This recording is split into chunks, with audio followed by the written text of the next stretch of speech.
de forma virtual. Obrigada, Viviane. A Viviane já está gravando no Facebook. Agradeço a presença de todos, a nossa diretora e a doutora Carla. Agradeço ao doutor Antero por estar aqui conosco mais uma vez, ter aceitado o convite da OAB 249 de Francisco Morato para dividir um pouco do seu conhecimento conosco. Minha eterna gratidão, viu, doutor?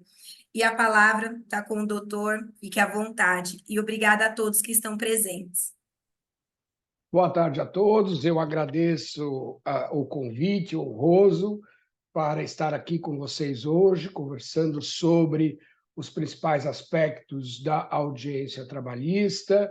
Eu sempre gosto de dizer isso, eu fui advogado antes de ingressar na magistratura. A minha esposa é advogada, eu tenho 2 filhos advogados, sendo um deles advogado trabalhista. Então, eu tenho muita consideração, muito respeito pela OAB. Sempre que possível, eu procuro atender a esses convites para falar com os advogados. A vida do advogado trabalhista é uma vida normalmente bastante difícil, né? E em vários aspectos, mas eu considero que a audiência trabalhista talvez seja o momento mais difícil no exercício da advocacia, porque é um momento em que o advogado está ali sozinho, né? Não tem quem consultar, não tem o computador, não tem livros, não tem como fazer consultas, de modo que ele tem que resolver ali tudo na hora. Daí porque a gente dá sempre uma ênfase especial para esse momento. Eu vou aqui compartilhar o meu material e eu vou perguntar a vocês se vocês estão conseguindo ver o material que eu estou compartilhando. Sim? Obrigado. Então, antes da gente começar, eu sempre peço para o pessoal, quem puder, quem tiver interesse, acompanhar a gente lá no Instagram, professor Antero Martins, e também lá no YouTube, no canal do CEAJUR, que a gente faz um trabalho de divulgação de direito do trabalho, processo do trabalho, todos os dias um tema novo aí falando sobre direito e processo do trabalho. Então, quem puder se inscrever no canal e acompanhar a gente, fortalece esse trabalho. Bom, a primeira coisa que eu gostaria de dizer, principalmente para quem está começando na área trabalhista, é que, no processo do trabalho, a própria Secretaria da Vara é que faz a notificação inicial, a nossa citação chama notificação inicial, e envia para o reclamado. Significa que, no processo do trabalho, nós não temos aquele despacho que é o juízo de admissibilidade da ação, que lá no cívil a gente conhece como CITES, aquele primeiro contato que o juiz tem para verificar se a petição inicial está apta ou se ela tem algum vício sanável, e aí ele manda emendar, ou se tem um vício insanável, ele já indefere a petição inicial. No processo do trabalho, isso não acontece. A petição inicial chega na Secretaria da Vara, a própria Secretaria faz a citação. O que isso quer dizer? Quer dizer que o juiz do trabalho só tem contato com a petição inicial no dia da audiência. Isso é muito importante, notadamente quando eu falo sobre petição inicial, eu esclareço a importância do advogado ser conciso na redação da sua petição inicial e também da contestação, não é? Claro, objetivo, porque o juiz tem contato tanto com a petição inicial quanto com a contestação só no dia da audiência. Então, veja como é uma situação bastante dinâmica. Segundo a CLT, a audiência trabalhista é una, ou seja, tudo deve acontecer num único momento para atender aos princípios da celeridade e da concentração. Para facilitar o entendimento sobre este ato, que é muito complexo, eu dividi a audiência em 7 passos, que são estes aí. Teoricamente, pela CLT, tudo isso deveria acontecer num único dia. o juiz faz o pregão, verifica se as partes estão presentes. Estando presentes, ele faz a primeira tentativa de conciliação. Não sendo frutífera a tentativa de conciliação, recebe a defesa. Recebida a defesa, faz a colheita da prova oral. Encerrada a instrução, debates orais, faz a última tentativa de conciliação e profere a sentença. O legislador imaginou que a audiência trabalhista seria assim. Vejam, é muito interessante a gente verificar por que não tem agravo de instrumento no processo do trabalho. Se tudo vai acontecer até a sentença num único momento, que horas que o advogado poderia interpor o agravo de petição, né? Ou agravo de instrumento, perdão. Né? Que horas? Não seria, ele teria que deixar a audiência para ir ao tribunal interpor o agravo, o que obviamente não seria possível. Então, a ideia é de que a audiência trabalhista fosse realizada num único momento. Infelizmente, isso não é possível, principalmente aqui na segunda região, que o volume de processos é muito grande. Eu confesso, e depois até peço que alguém de vocês possa me esclarecer, eu não tenho a ideia exata do volume de processos aí em Francisco Morato. Mas falando da segunda região como um todo, o volume de processos é muito grande, não é? A segunda região concentra cerca de 1/3 dos processos trabalhistas de todo o Brasil, né? Então, imaginem vocês a quantidade. Então, nem sempre é possível. Alguns juízes dividem a audiência em 3 partes, como está aqui desenhado, a audiência tripartida.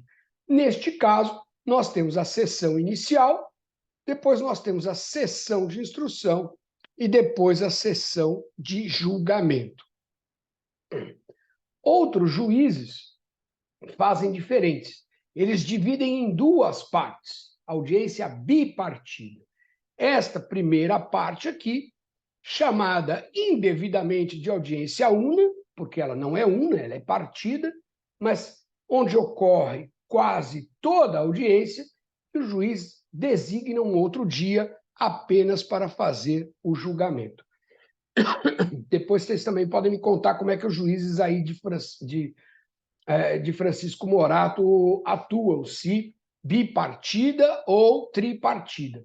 O fato é que, mesmo quando o juiz adota o modelo da audiência bipartida, às vezes ele é obrigado a tripartir a audiência. Acontece naqueles casos em que uma perícia é necessária, por exemplo, insalubridade, periculosidade, ou então quando a testemunha é convidada e não comparece. Então, neste caso, o juiz recebe a defesa do réu e marca uma outra audiência de instrução para que ele possa realizar a perícia ou possa intimar a testemunha que está ausente. Vejam que essa também é uma das razões pelas quais, no processo do trabalho, a lei não prevê réplica. Porque se a defesa é apresentada em audiência e, em seguida, já se faz a colheita da prova oral, não há espaço, não há um momento para a realização da réplica. E também, por isso, não há, no processo do trabalho, aquela fase saneadora do processo que nós temos no processo civil, quando as partes têm que especificar as provas e o juiz vai delimitar os pontos controvertidos. Às vezes, alguns juízes fazem isso na própria audiência. Depois que ele recebe a defesa aqui, ele faz uma espécie de 3,5, né? E aí, aqui no 3,5, ele diz, bom, os pontos controvertidos são para quê? Os doutores querem prova para quê? É para isso, para aquilo, defiro, não defiro? E aí ele faz uma certa delimitação. Mas não é usual que se faça isso neste momento.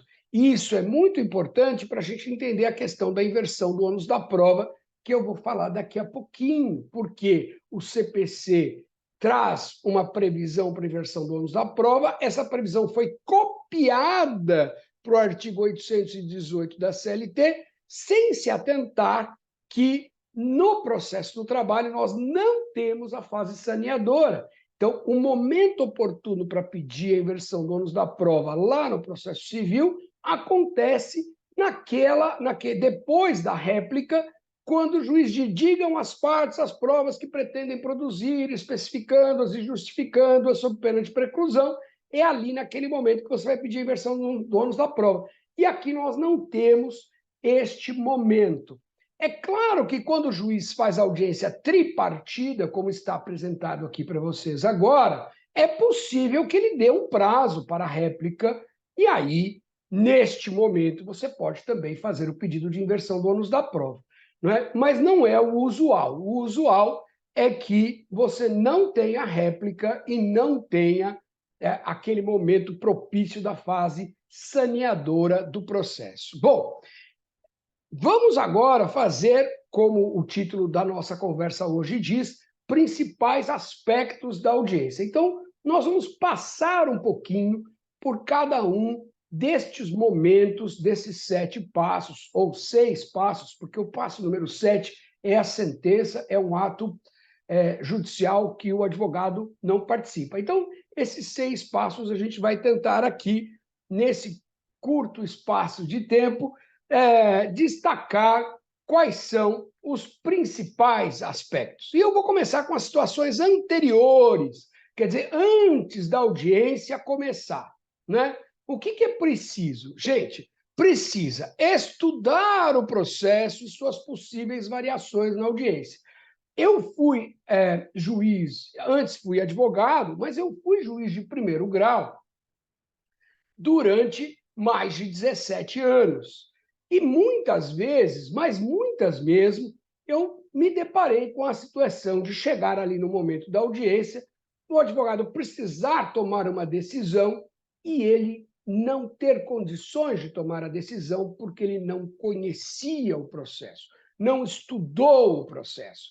Ora, se a audiência trabalhista é o momento mais crítico na advocacia, principalmente na advocacia trabalhista, é impensável que você vá até a audiência sem ter estudado o processo, sem imaginar quais rumos aquela audiência pode tomar, não é? Notadamente, se você for advogado de reclamante, porque o advogado da reclamada, ele conhece a petição inicial e ele conhece a contestação. O advogado do reclamante, na audiência una, ele conhece a petição inicial, mas ele não conhece a contestação. Então, ele precisa supor alguns cenários, algumas possibilidades que a ré vai apresentar na sua defesa e se preparar para isso, notadamente porque ele não terá vista da contestação ali no momento da audiência, não é? Então, estudar o processo é fundamental. A segunda situação é focar no pregão. Ao longo desses anos todos, muitas vezes, aconteceu de um processo arquivado ou que teve a revelia decretada, depois o advogado entrar na sala de audiência, perguntar, excelência, qual a audiência está na mesa? Eu dizia, 14h40. Não, mas a minha é 14 horas. Aí eu olhava lá, doutor, 14 horas foi arquivado, ou 14 horas deu revelia. Não, mas eu estava aí. Pois é, doutor, mas nós chamamos 1, 2, 3 vezes, ninguém apareceu. Então, e aí sofre uma consequência no arquivamento de menor potencial, apesar que agora tem as custas, né? Mas na revelia é uma consequência gravíssima. E isso acontece muitas vezes, por quê? Porque o advogado está lá fora conversando com o cliente, com as testemunhas, batendo papo, falando de futebol ou de qualquer outro assunto, e não está atento ao pregão. E aí, quando ele acorda, né, como se diz, Inês é morta. E aí não tem o que fazer. Então, muito foco no pregão. O que eu falo, e eu ponho se possível, cada um é de um jeito, o que eu fazia quando eu era advogado? Eu chegava ali na audiência, antes da audiência, conversava com o preposto, eu era advogado de reclamada, né, de empresa. Conversava com o preposto, conversava com as testemunhas, eu já vou falar sobre isso, sobre conversar com as testemunhas, conversava com o preposto, conversava com as testemunhas e eu entrava na sala de audiência. Dizia, ó, vocês aguardem aí, vão chamar o nome da empresa. Mas eu, advogado, entrava na sala de audiência. Primeiro porque eu ia acompanhando a ordem. 13h30, 13h40, 13h50, opa, a próxima 14 horas é minha. Não perdi a audiência. Segundo, eu ia vendo o juiz ou a juíza. Se eu conhecia, se eu não conhecia, como é aquele magistrado, aquela magistrada. Tem juiz que é mais processualista, é mais rigoroso, tem juiz que é mais flexível, né? Eu imagino que em Francisco Morato vocês devam conhecer os juízes, a comarca é pequena, mas se vocês forem para outras comarcas, como é que faz? Você não conhece o juiz, não é? E mesmo que você conheça o juiz, ele pode estar de mau humor naquele dia, o time dele perdeu o jogo, perdeu o campeonato, ele não está bem. Então, é bom você acompanhar. E outra coisa importante, você também aprende com os erros dos outros advogados. Quando o advogado faz alguma coisa que está errado, e você percebe, porque quando a gente está de fora, a gente percebe. Quando a gente está fazendo audiência, não. Mas quando está de fora, percebe. Aí fala, vixe, olha só que bobagem que aquele colega fez ou aquela colega fez, e aí você também aprende para você não fazer. Então, se possível, acompanhe as audiências anteriores. Você não perde a sua e você vai sempre aprendendo. E aprende também com os bons advogados, hein? Não é só com os maus. Tem advogados muito bons que fazem audiências, conduzem as audiências de forma magistral. E você percebe que aquele tipo de atuação funciona bem, não é? Então você diz, opa, esse negócio é bacana. Eu falo isso, gente, quando eu era advogado, eu queria ser juiz. Quando eu era advogado, eu ficava assistindo as audiências, não só para aprender com os advogados, mas para também ver como é que era juiz. E eu dizia assim, o dia que eu for juiz, eu vou fazer como esse juiz está fazendo. Ou eu não vou fazer o que esse juiz está fazendo. Então, a gente sempre aprende assistindo as audiências anteriores. Então, antes do pregão, atenção, né? Muito bem, eu trouxe aqui uma novidade da Lei 14.657 de 2023, que fala que o advogado pode se retirar, né? Se até 15 minutos da hora marcada o juiz não tiver comparecido, não é? E se até 30 minutos... Esse aqui já existia, era o parágrafo único.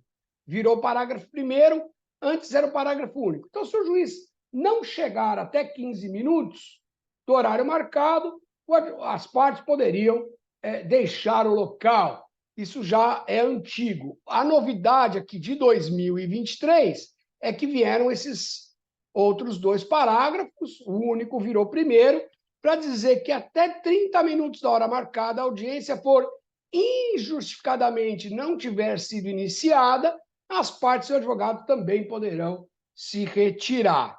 Não é verdade? Agora, o que eu fiz aqui? Um comentário meu. Me parece que é um pouco inócua essa novidade, porque se o juiz está presente, ou seja, se ele cumpriu o parágrafo primeiro, o parágrafo segundo dificilmente vai acontecer, porque se a audiência atrasar, ela atrasa porque a anterior demorou.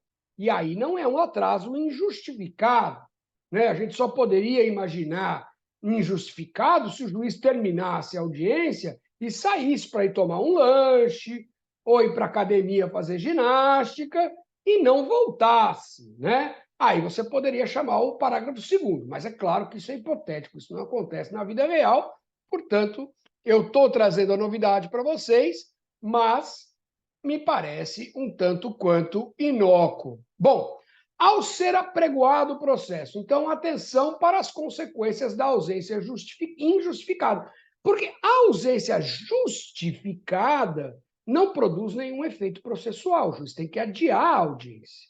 Seja o reclamante ou a reclamada estão ausentes justificadamente, o juiz tem que adiar.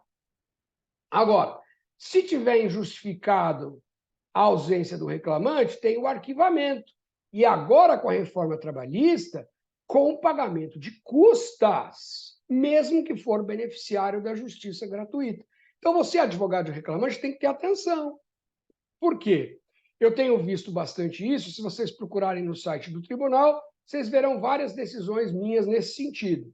O juiz diz assim: diante da urgência injustificada do reclamante, arquivo e concedo 15 dias para justificar, senão vai ter que pagar custas. Ora, o prazo para recorrer dessa decisão é de 8 dias. Então, ele não pode previamente dizer que a ausência é injustificada para arquivar o processo, e você tem 8 dias para recorrer, mas tem 15 dias para justificar para fim de ser isento das custas. Então, é claro que se você tiver alguma ideia pela qual o reclamante está ausente, você tem que pedir o prazo de 15 dias para justificar antes do arquivamento. Porque se você justificar, não tem razão o arquivamento. O arquivamento só acontece se for injustificada a ausência. Se você é advogado da reclamada e o preposto não está presente, a consequência prevista em lei é revelia. Só que com a reforma trabalhista, ficou estabelecido que o advogado presente pode juntar procuração e documentos. E isso afasta a procuração e documentos, não, perdão, contestação e documentos. E isso afasta a revelia. O seu preposto será confesso? Será confesso, mas é melhor ser confesso do que revel.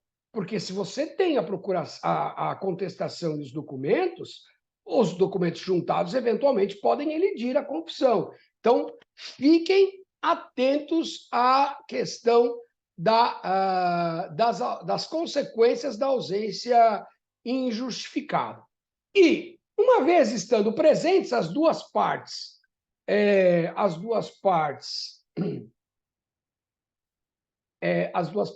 atenderam ao pregão. Eu parei aqui porque eu recebi uma mensagem da OAB, mas é a OAB de Santo Amaro, e eu falei, será que alguém está querendo falar comigo no meio da... Bom, enfim, aí eu vou tratar agora com vocês da questão da gravação da audiência. Por quê?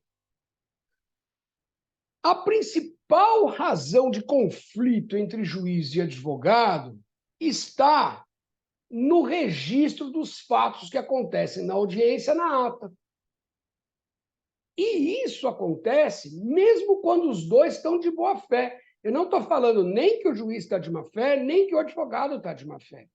Os dois de boa fé podem entender de maneira diferente como aconteceu uma resposta, o que foi que a parte disse.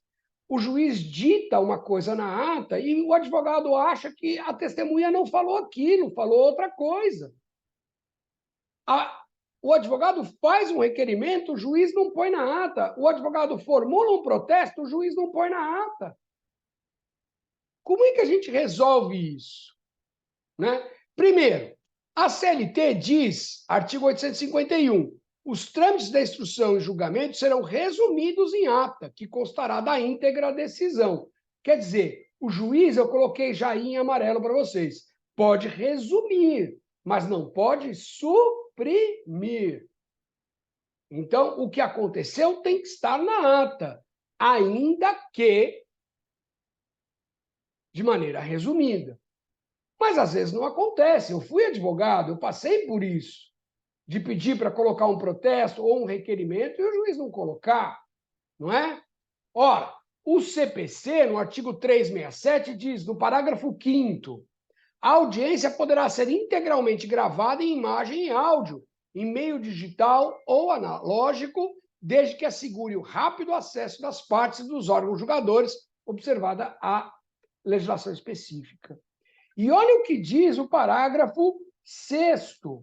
Olha o que diz o parágrafo 6º.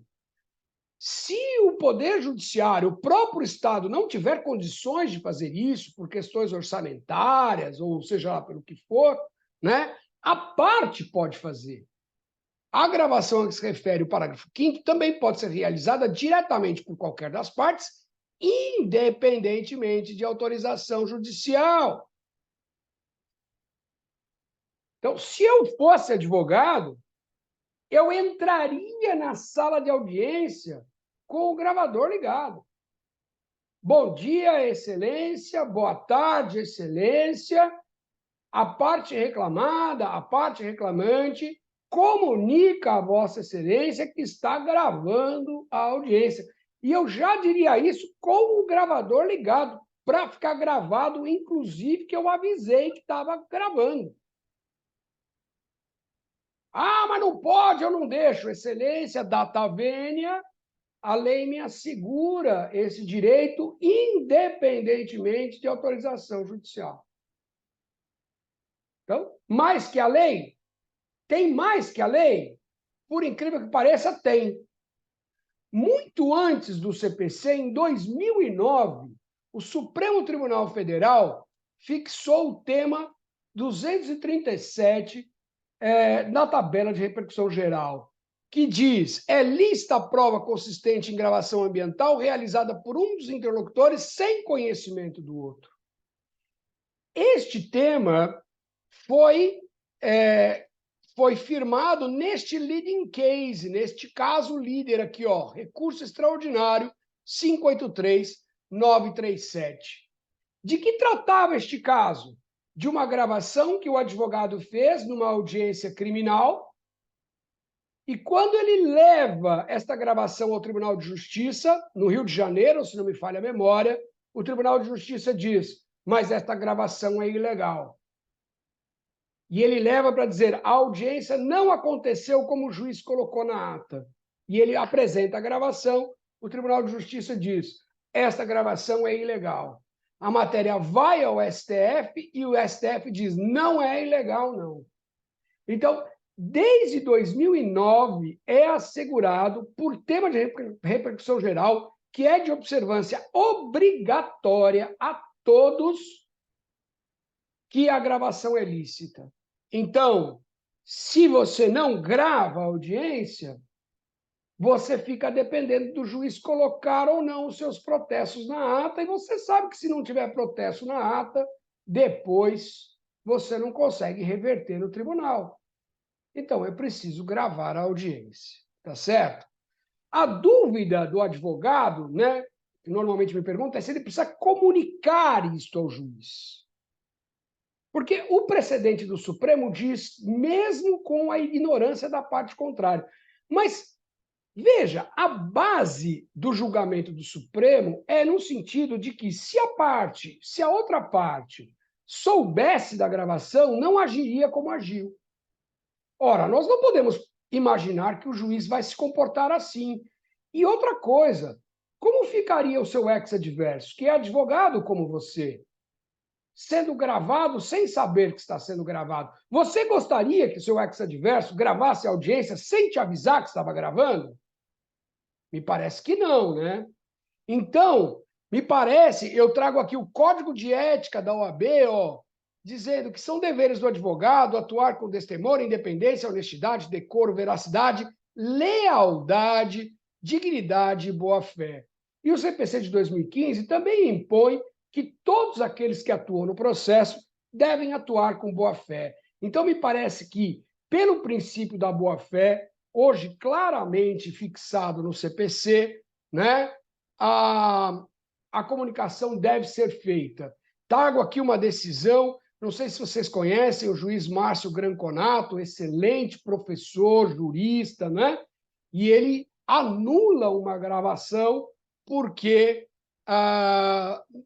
não houve, ele diz, necessidade de comunicação prévia a todos os participantes. E ele diz na decisão: não é preciso pedir autorização, mas é preciso comunicar. Para quê? Para atender aos princípios da lealdade e boa-fé. Então, eu sugiro que vocês gravem, é direito gravar, não precisa da autorização de ninguém, mas precisa comunicar, tá certo? Muito bem. Começou a audiência. Primeira tentativa de conciliação ocorre antes da defesa. O que eu vou falar agora vale tanto para o passo número 2, primeira, quanto para o último, para o número 6, última tentativa de conciliação. O que você precisa ter em mente enquanto advogado? Gente, cautela quanto à livre manifestação de vontade do seu cliente. Ninguém pode viciar a vontade do seu cliente.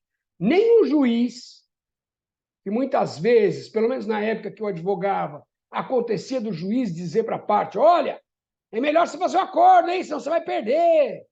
Melhor um pássaro na mão do que dois voando. Não pode, gente. Nem o advogado da parte contrária e, principalmente, gente, nem vocês mesmos. Eu, como juiz, muitas vezes vi o advogado falando para o cliente: você não me contratou? Você não confia em mim? Eu estou falando para você fazer o acordo, então faz o acordo. Gente, o acordo é um negócio jurídico. O negócio jurídico tem que ter livre manifestação de vontade, sob pena de nulidade. Você é advogado, você é advogada, contratado para melhor esclarecer, melhor orientar o seu cliente, mas não para decidir por ele. Então, muita atenção a isso. E outra coisa, muita atenção aos termos que estão sendo negociados. Por quê? Às vezes, não negocia, fundo de garantia, é pela integralidade, pelo depositado. Fica lá na ata, pelo depositado, chega lá, não tem nada depositado, você vai reclamar, não dá para reclamar porque o juiz homologou. Depois que o juiz homologa, é coisa julgada, gente. É coisa julgada. Então, se você não ficou atento aos termos do que foi homologado, à multa que foi estipulada, aos prazos de pagamento, não é? Depois não dá para reclamar. Então, muita atenção nessa hora, né? Lembrando que a decisão que homologa o acordo é uma sentença definitiva que produz coisa julgada material e imutabilidade. Você só modifica isso por ação rescisória. Não é? Então, outro dia nós julgamos um processo lá na turma assim. Ele entregou o seguro-desemprego, mas o Ministério do Trabalho lá, o governo não pagou o seguro-desemprego. Então, eu quero que a empresa pague o valor. Não pagou porque foi apresentado fora do prazo. Ora, meu amigo, o que dizia o acordo? Que a empresa vai entregar o seguro-desemprego. A empresa entregou o seguro-desemprego. A obrigação está cumprida. Tá certo? Então, você tem que colocar na ata: entregará o seguro-desemprego em caso de recusa do Ministério do Trabalho, a empresa indenizará o valor equivalente. Por quê? O termo de acordo é a sentença. E é isso que produz coisa julgada. Então, atenção aos termos do acordo. Tá certo? Bom, a apresentação da defesa. Hoje, com o PJE, embora a CLT diga que a defesa pode ser oral, a gente sabe que isso não vai acontecer. Né? Hoje, com o PJE, a defesa é apresentada. E é apresentada, olha aqui, pelo regulamento do CSJT, Resolução 185, a contestação, reconvenção, podem ser protocolados no PJE até a realização da proposta de conciliação. Mas você, advogado da reclamada, não vai fazer isso, né? Não vai correr esse risco, porque chega na hora lá, você tem algum problema de internet, não consegue protocolar, e a empresa fica sem defesa, né?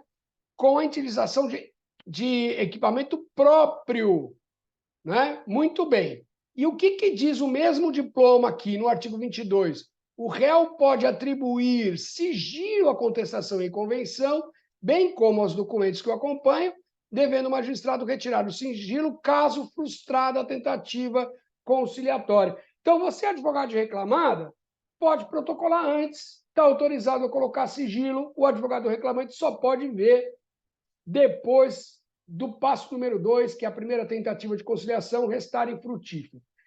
Se vocês me perguntarem, Antônio, você acha isso certo? Não, eu não acho. Mas é o que o CSJT, o Conselho Superior do Justiça do Trabalho, decidiu.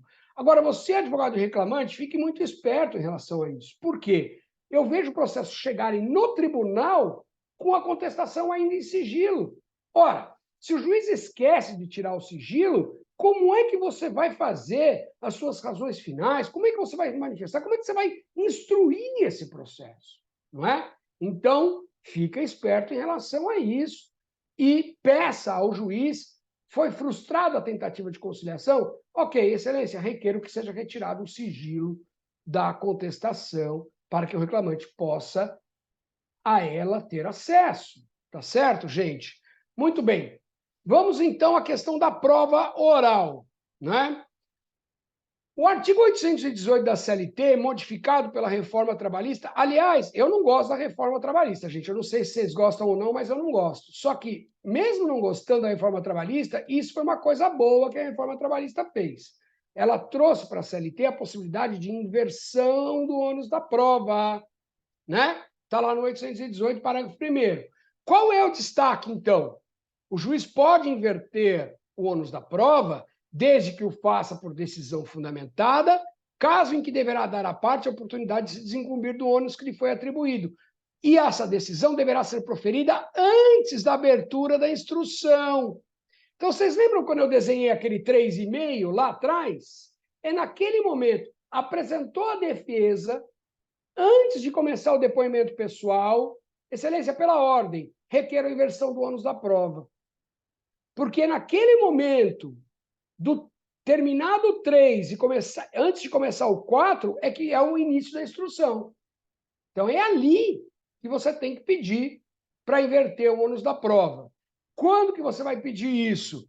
Quando for impossível ao seu cliente ou excessivamente difícil ao seu cliente cumprir o encargo de provar o fato constitutivo do direito, ou, aqui é que está a pegada, for mais fácil a obtenção da prova pelo fato contrário, não é? Vou dar um exemplo muito simples. Nós vimos agora o Supremo dizer que é válido o desconto de contribuição assistencial se a norma coletiva garantir o direito de oposição. Vocês viram isso? Saiu agora recentemente. Muito bem. Ora, é mais fácil para o empregado provar que exerceu o direito de oposição ou para a empresa provar que ele não exerceu? É muito mais fácil para a empresa provar que ele não exerceu, porque o empregado, quando exerce o direito de oposição, entrega o documento para o empregador, com que prova que ele fica? Não fica com prova nenhuma, não é? Então, a empresa que deve fazer o documento e dizer para o empregado, você se opõe ou não? Não, não me oponho. Pronto, está aqui, ó, eu tenho o documento de que ele não se opôs.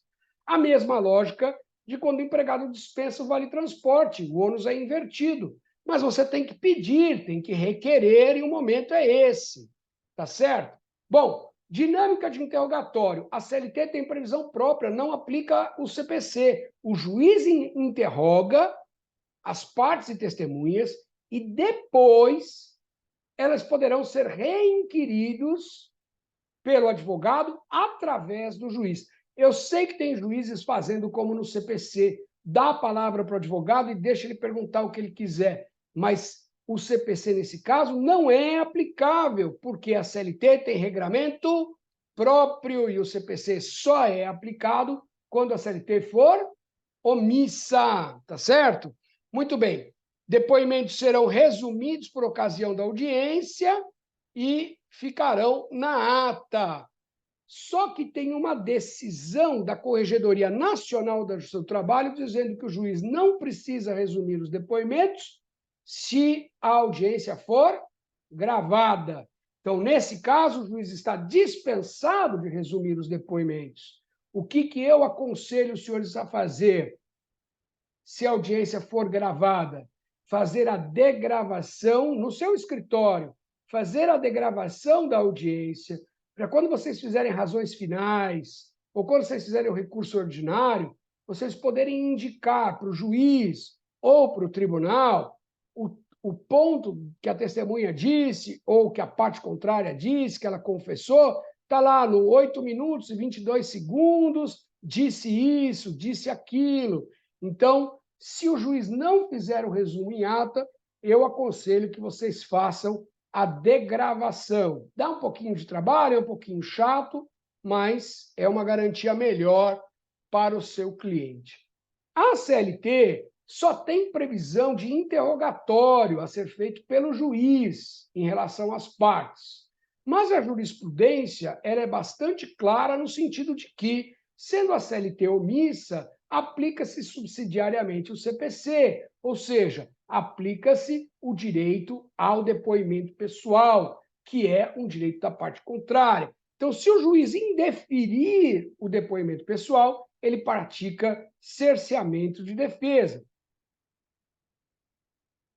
Embora não tenha previsão de depoimento pessoal na CLT, mas a jurisprudência é bem tranquila nesse sentido. O interrogatório é prova exclusiva do juiz, mas o depoimento pessoal é prova da parte contrária. O que eu preciso dizer, principalmente para quem está começando agora? Diferente do que acontece nos filmes americanos, no Brasil, o advogado não faz pergunta para o cliente dele, porque o cliente dele não presta depoimento sob compromisso. Portanto, no depoimento pessoal, a parte só faz prova para a parte contrária. Tudo que ela disser a favor dela, processualmente, não vale nada. Tudo que ela disser contra ela, vale a favor da parte contrária. Portanto, você, advogado, não tem interesse nenhum em formular nenhuma pergunta para o seu cliente, tá certo? Agora, vamos lá. Testemunhas. Qual é a ordem? A testemunha é chamada, qualificada, depois da qualificação e antes do compromisso, se for o caso, é o momento de apresentar a contradita, né? Contradita, quando você vai dizer que a testemunha é impedida ou suspeita. Se não for o caso, então o juiz presta o compromisso de dizer a verdade e, a partir dali, o juiz interroga, o advogado da parte que convidou a testemunha faz a reinquirição e depois o advogado da parte contrária. Técnicas de interrogatório. Isso é muito importante. Cuidado para não inserir a resposta pretendida na pergunta. Né? Um caso que eu conto sempre é verídico. O advogado do reclamante perguntou para a testemunha: é verdade que na empresa tinha 2 cartões de ponto, um marrom para a hora normal, o verde para a hora extra? Aí eu disse: doutor, a pergunta está indeferida. O senhor colocou a resposta na pergunta. O senhor já disse para a testemunha o que o senhor quer ouvir. Não é verdade? Ah, tá bom, excelência. Então, quantos cartões de ponto tinha na empresa? Doutor, a pergunta está indeferida. O senhor falou em voz alta que eram 2, um marrom e um verde. Não é? Ah, é verdade que a testemunha... Esse caso também é verídico. É verdade que o reclamante deu um soco no supervisor José, lá no pátio, às 14 horas do dia 25 de março? Doutor, está indeferida a pergunta. O senhor já disse, o senhor já falou em voz alta que ele deu um soco no supervisor no pátio, às 14 horas do dia 25 de março. Ah, tá bom, excelência. Então eu queria saber por que o reclamante foi dispensado. Doutor, o senhor já falou. Ele deu um soco no supervisor. Ah, mas eu só tenho essa testemunha. Bom, então, doutor, agora não tem nenhuma. E como o ônus da prova era da reclamando, justa causa foi para o beleléu. Então, é preciso saber fazer a pergunta. Por que o reclamante foi dispensado? Por justa causa. O que aconteceu? Ele deu um soco no supervisor. Onde foi? Foi no pátio. Que horas? Às 14 horas. Lembra o dia? Foi no dia 25 de março. Aí vai. Né? Então, gente, cuidado. Bom, outra coisa que eu fazia quando eu era advogado, eu sei que hoje em dia está mais difícil. Perguntas de verificação da autenticidade do depoimento. Eu lembro uma vez que eu perguntei para o reclamante: Vale Transporte, o senhor requereu o Vale Transporte? Pediu lá na empresa Vale Transporte? Não, eu não pedi. Senhor, depoimento pessoal, eu não pedi. Não, tá bom. O senhor sabe que o Vale Transporte precisa ter pedido, né? Muito bem. Quando chegou a testemunha do reclamante, falou lá um monte de coisa, de hora extra, de não sei o quê. Quando a palavra foi para o advogado da reclamada, o advogado da reclamada perguntou: a testemunha pediu o Vale Transporte? Eu pedi. A testemunha sabe se o reclamante pediu o Vale Transporte? Se eu fosse um juiz, como alguns que eu vejo por aí, eu diria: não, isso aí está resolvido com a confissão do reclamante. Eu perguntei: sabe se o reclamante pediu o Vale Transporte? Pediu. Pediu, o senhor tem certeza? Eu vi ele fazendo o pedido de Vale Transporte.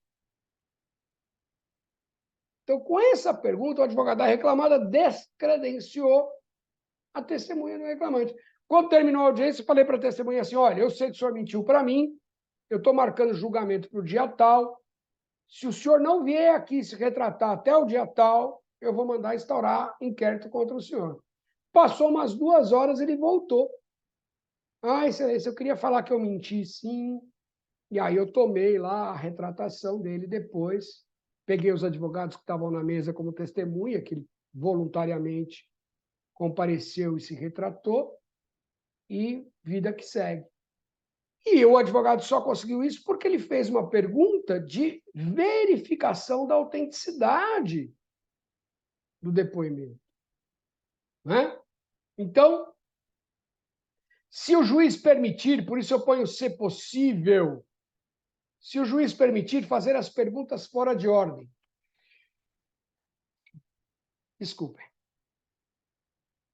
Quem está preparado para mentir, está preparado para mentir na ordem. Se você faz uma pergunta sobre a jornada de trabalho, uma da insalubridade, uma do uniforme, uma do motivo da justa causa, e volta para a hora extra, e vai para o intervalo, e você faz as perguntas fora de ordem, é mais difícil da pessoa continuar mentindo, ela acaba caindo em contradição. Quem está falando a verdade, não. Mas quem está mentindo acaba caindo em contradição quando tem que fazer perguntas, responder perguntas fora de ordem. Tem juiz que não deixa. Eles falam, não, vamos falar primeiro da justa causa, depois da hora extra. Mas, se não tiver esse impedimento aí por parte do juiz, eu fazia muito isso aqui. Era advogado de empresa, fazia muito isso.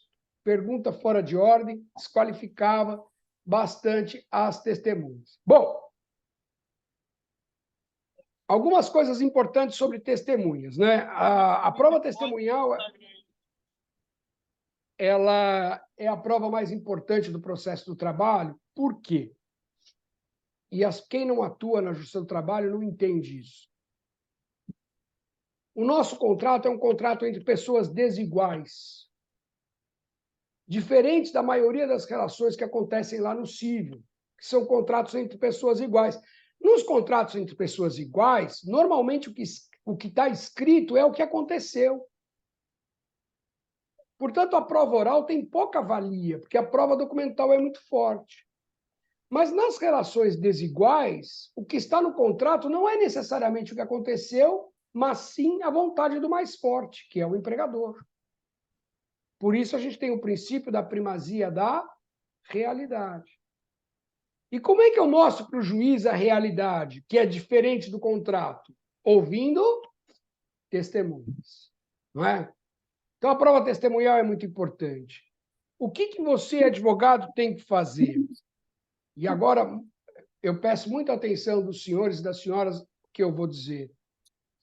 Porque nunca na vida eu quero que os senhores imaginem que eu tenha dito que um advogado tem que instruir uma testemunha para falar algo, A, B ou C, verdade ou mentira.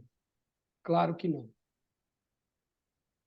E digo isso por valorização da própria advocacia e do sistema de justiça por via de consequência. Quando o advogado faz um negócio desse, ele mancha não só a imagem dele, mas ele mancha a imagem de toda a advocacia e de todo o sistema de justiça. Então, não interpretem o que eu vou dizer de maneira nenhuma como algo que o advogado devesse dizer à testemunha o que ela tem que responder. Mas não há dúvida, no meu sentir, que o advogado precisa conversar com a testemunha, por várias razões. A primeira razão, o advogado precisa saber o que a testemunha sabe. Porque o depoimento da testemunha não pode ser uma surpresa para o advogado. Saber o que ela sabe. E se ela não sabe, não sabe. Mas se sabe, sabe os limites do que sabe. Mas, principalmente, senhores, prestem atenção, a gente trabalha com pessoas na justiça do trabalho, normalmente muito simples, muito humildes, que não têm o hábito de estar no fórum constantemente. O que essas pessoas conhecem de uma audiência, diferente do advogado que está lá todo dia, o que elas conhecem de uma audiência é aquilo que elas veem na televisão, de filme americano. Um juiz lá no alto com o martelinho na mão que manda prender. A testemunha está apavorada. Eu não sei se os senhores já foram testemunha. Eu dava aula num curso de pós-graduação e a gente fazia lá audiência simulada, às vezes. Uma vez eu me lembro que uma aluna advogada terminou a audiência, ela falou: professor, eu nunca mais vou brigar com a testemunha, porque aqui, eu sabendo que era de mentirinha, aí eu fiquei apavorada, aí eu fiquei toda nervosa. Imagina sendo de verdade. Eu não sei se os senhores já foram testemunha. Eu já fui. E é uma situação muito difícil. Imagina para um servente de pedreiro, um auxiliar de limpeza, um balconista.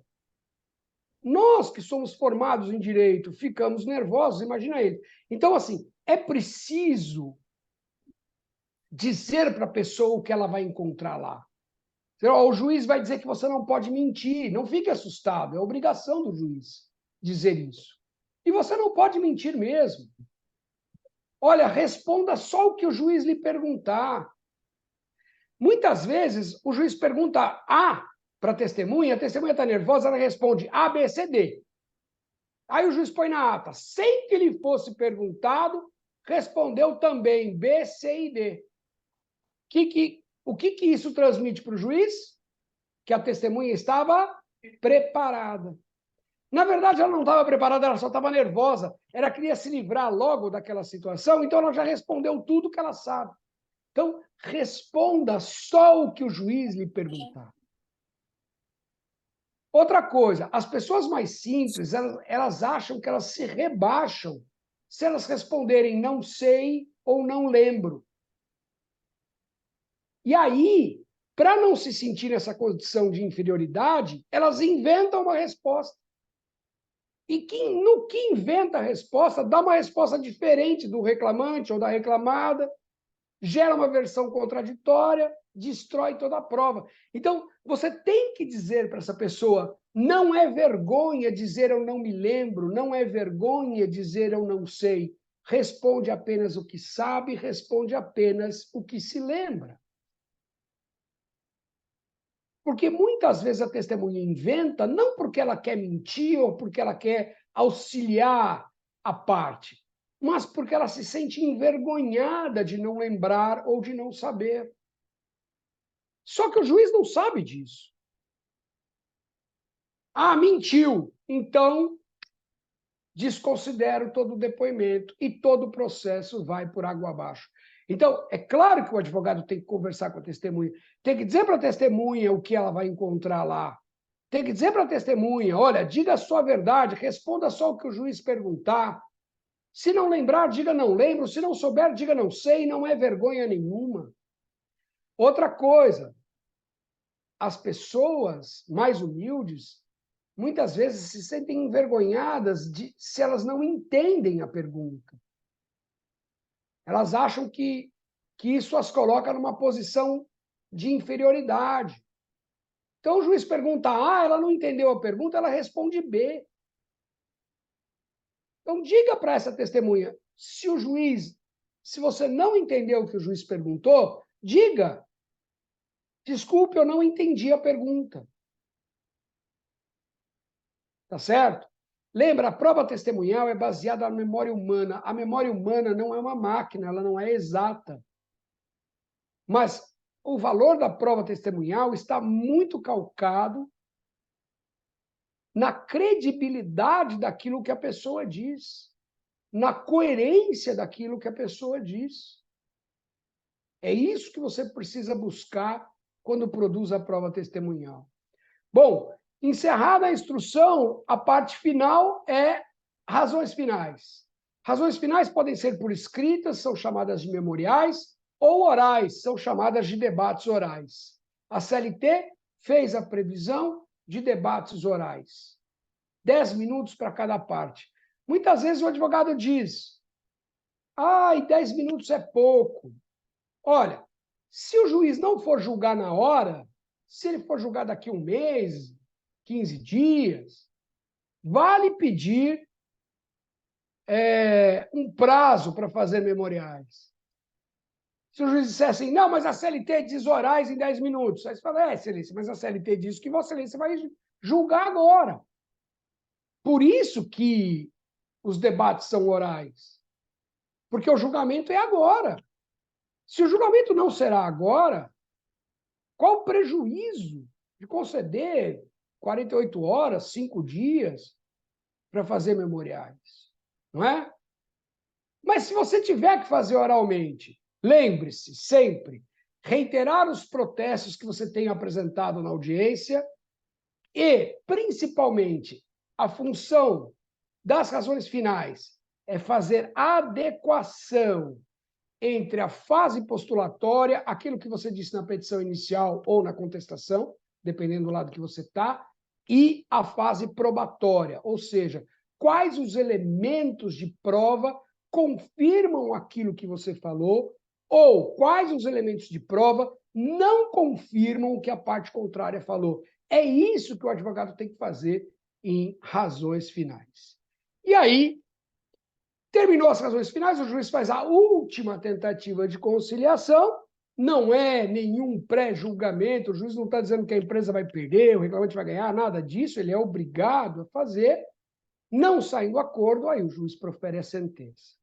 Gente, em apertadíssima síntese, porque eu estou aqui a 3 minutos do prazo que me foi dado, não é? Eu falei sobre os principais aspectos da audiência trabalhista. Reitero aí, quem tiver a oportunidade de acompanhar a gente lá no Instagram, professor Antero Martins, o CEAJUR, que é um canal do YouTube, toda segunda-feira a gente põe um vídeo novo lá e assim fortalece o nosso trabalho aí nas redes sociais. Eu dou por encerrada a minha fala e fico à disposição de vocês para responder as perguntas que vocês, por acaso, tenham, ok? Aproveitando a oportunidade, a doutora Vanessa precisou sair, fiquei aqui no lugar dela. Primeiramente, quero agradecer ao doutor Antero, professor, ele foi falando as coisas, as dicas, eu pensei, isso aqui eu aplico tudo porque eu tive aula com ele, fico honrada, e tudo que ele falou é aplicável, gente. Siga, olhe o Instagram dele, o YouTube, e faça um curso, né, doutor? Pois é, Faça o curso. também. Primeiramente, eu quero agradecer, além do doutor Antero, o presidente da Comissão de Direito do Trabalho, o doutor Aldieres está aqui presente, doutor Ronaldo, Comissão de Direito Criminal, doutora Patrícia, que é a nossa presidente também da Comissão de Eventos e Cultura. Quero agradecer a todos os advogados aqui presentes.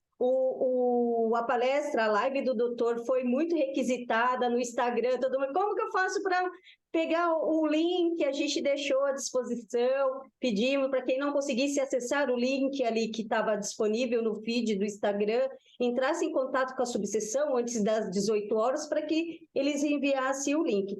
Fica um gostinho aí de quero mais, se o doutor tiver oportunidade, tempo disponível para poder vir presencial na nossa subseção, será muito honrado, que foi aqui, a audiência foi boa, tem bastante advogados aqui assistindo, né? Foi um privilégio nosso estar aqui.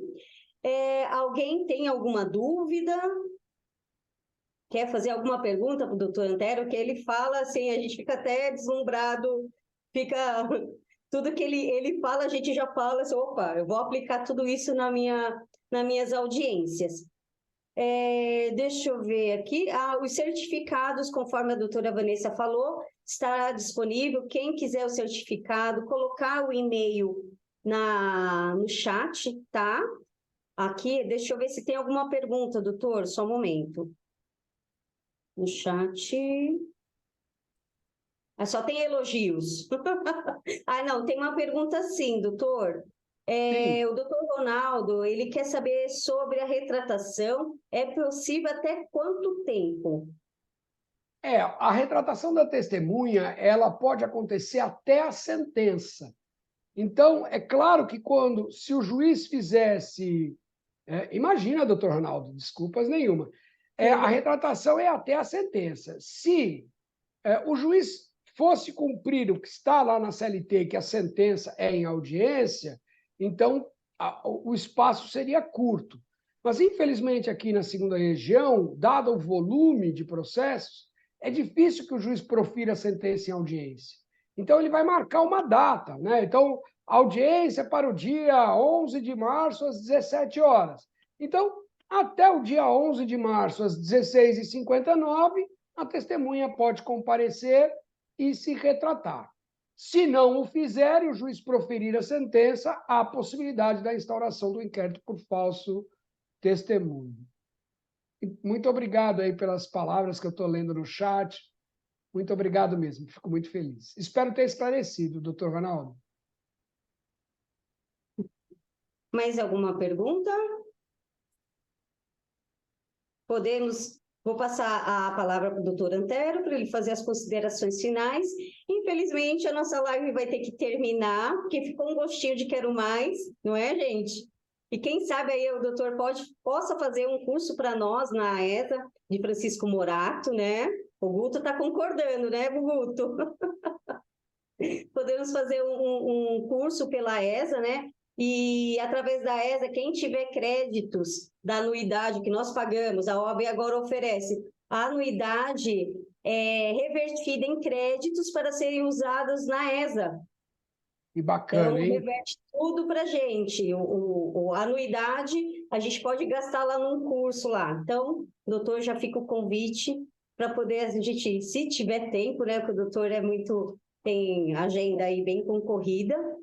E aí fica o convite, se caso puder dar um curso para nós, que trabalhista aqui em Francisco Morato temos bastantes advogados, muito embora nós não temos a vara do trabalho aqui em Francisco Morato, mas nós pertencemos a Franco da Rocha. Ah, Franco da Rocha. O TRT, a vara do trabalho de Franco da Rocha, que abrange Francisco Morato, Mariporã e Franco da Rocha. Pega esses três municípios. Bom, pessoal, o que eu gostaria de dizer é o seguinte: eu acho super importante que o profissional, principalmente o profissional de direito, continue sempre se atualizando, fazendo os cursos. Bacana essa notícia aí de que pode usar a anuidade para pagar cursos, porque é um incentivo que a OAB está fazendo para que os senhores e as senhoras continuem se mantendo atualizados. O direito é muito dinâmico, não é?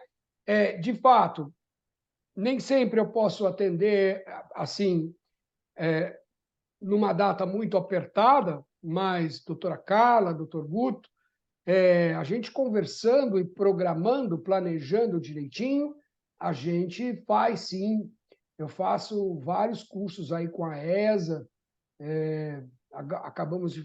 estamos fechando um lá em Santo Amaro, temos um em Mogi, e por que não aí também?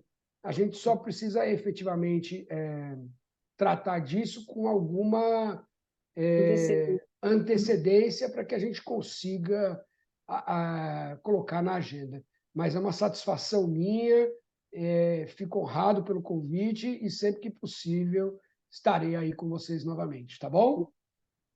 Doutor Antero, surgiu mais uma dúvida, só para encerrar.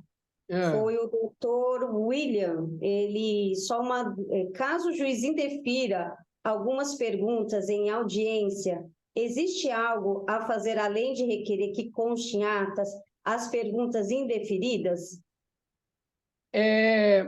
Sim.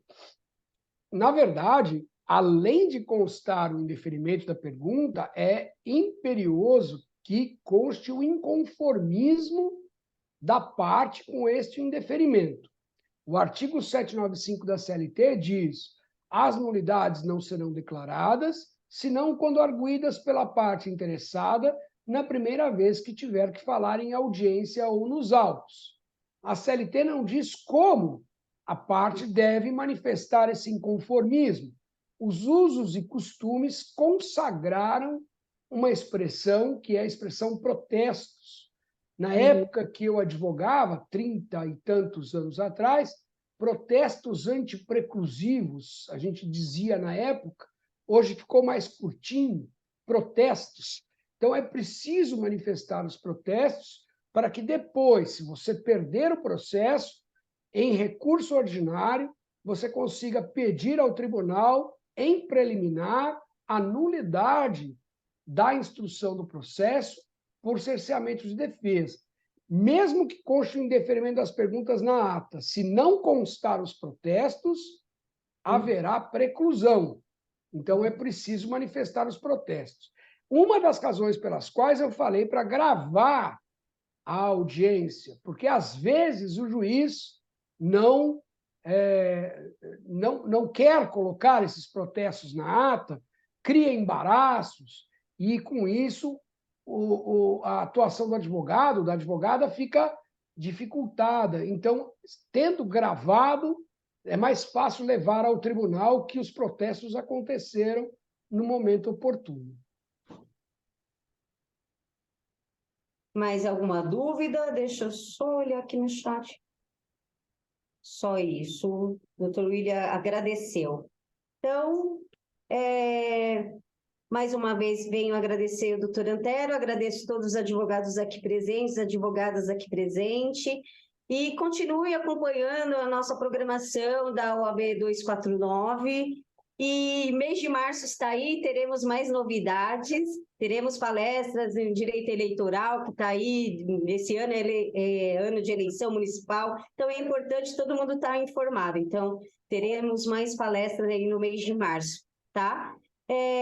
Nosso agradecimento e boa noite a todos.